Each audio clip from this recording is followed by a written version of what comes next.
এদেরকে বলতে চাই, একটা কাঁচামরিচ যদি নির্দিষ্ট সময়ে তোলা না হয় ঝাল হয় না। তো আমি মিডিয়ার সামনে কথা বলতে বলতে দু একটা ভুল হয়েছে, জাতির কাছে আমি ক্ষমা চাই। পয়লা বৈশাখ নিয়ে আমি একটু উত্তেজিত হয়ে কথা বলছি। ধর্মপ্রাণ মুসলমানদের মনে কষ্ট লাগছে, আমি করজনে মাফ চাই। আপনারা আমাকে মাফ করে দেবেন। বিশ্বের যারা দেখছেন, আমি আসলে পয়লা বৈশাখ সম্বন্ধে এত উত্তেজিত হওয়া দরকার নাই। আজকে আমি আন্তর্জাতিক শ্রম দিবস অর্থাৎ 1 মে সারা বিশ্বে দিবসটি পালন হচ্ছে।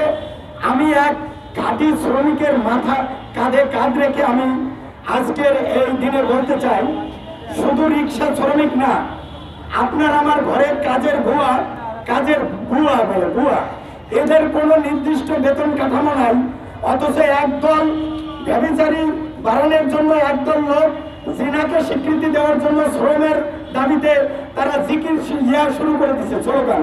অথচ কাজের বুয়ারা তারা অনেক কষ্ট করে হালাল কাজ করতেছে, তাদের কাজের কোনো মূল্যায়ন করা হচ্ছে না। আমি বলতেছি, শ্রমিকদের ব্যবহার করে অনেক রাজনৈতিক দল ক্ষমতায় এসেছে এবং সামনে আসবে। আমরা কারো শিরিক হব না। আমরা শ্রমিকরা একটা ভিক্ষা করাও কিন্তু অনেক শ্রম ব্যয় করতে হয়, অনুনয় বিনয় করে হাত বাড়াইতে হয়, হাত বাড়াইতে শক্তি থাকা লাগে। কিন্তু এই ভিক্ষা করা জায়েজ থাকা সত্ত্বেও ভিক্ষুকদেরকে তিরস্কার করা হয়। আর যারা কোটি কোটি টাকা দেশে লুট করে খায় তাদেরকে পুরস্কৃত করা হয়। আমি বলবো, গার্মেন্টস শ্রমিক, কাজের বুয়া শ্রমিক, আমি 2 মিনিট সময় নিছি। কাজের রিক্সা শ্রমিক এবং যারা লেবারগিরি করে, যে কোনো কাজ পায়, রাস্তার মোড়ে দাঁড়ায় থাকে, তাদেরকে এই 6 ঘন্টার জন্য কিনে নেয়। এই ধরনের কেনাকিনি বন্ধ করুন এবং সরকারি ভাবে তাদেরকে একটা বেতন কাঠামো নির্ধারণ করুন।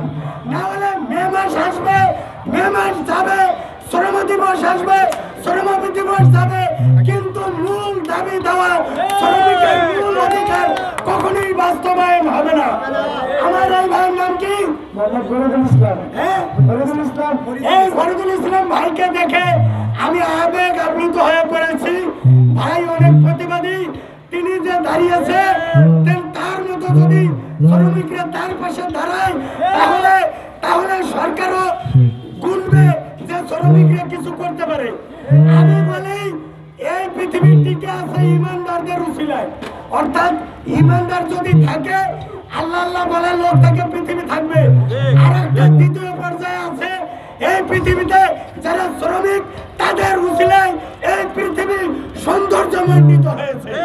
সুতরাং আমরা এই শ্রমিকদের নাম বিক্রি করে, শ্রমিকদেরকে ব্যবহার করে আমরা ক্ষমতায় যাব না, বরং শ্রমিকদের অধিকারের জন্য প্রয়োজনে আমরা বুকের তাজা রক্ত ঢেলে দিয়ে আমরা এই দিনে ওই সেই বিদেশের মাটিতে শ্রমিকদের অধিকার জন্য যারা শহীদ হয়ে আজকে আন্তর্জাতিক শ্রম দিবস হয়েছে, যেমন আমার পিছনে 21শে ফেব্রুয়ারি আন্তর্জাতিক মাতৃভাষার তাদের বুকের রক্তের বিনিময় হয়েছে।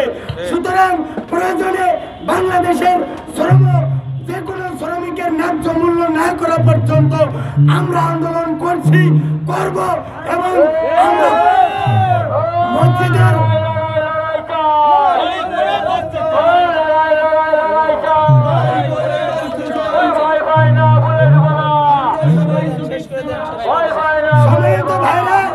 মসজিদের খাদেম মুয়াজ্জিন তারা যাই করুক, তাদের কিন্তু ওইভাবে পারিশ্রমিক দেওয়া হয় না, যে কারণে এফডিসির নায়ক নায়িকাদেরকে মানুষ রাস্তায় দেখলে সালাম দেয়, কিন্তু খাদেমদেরকে তাদের ন্যায্য অধিকার দেওয়া হয় না। তাই আমি বলবো, প্রত্যেক সেক্টরে এই রিক্সা কেন ভাড়া চেয়ে নিতে হবে? রিক্সা, পেট্রোলের রিক্সা বলেন, ব্যাটারির রিক্সা বলেন, শ্রমিকরাই এখনো পর্যন্ত তারা তাদের ন্যায্য অধিকার ফিরে পায় নাই।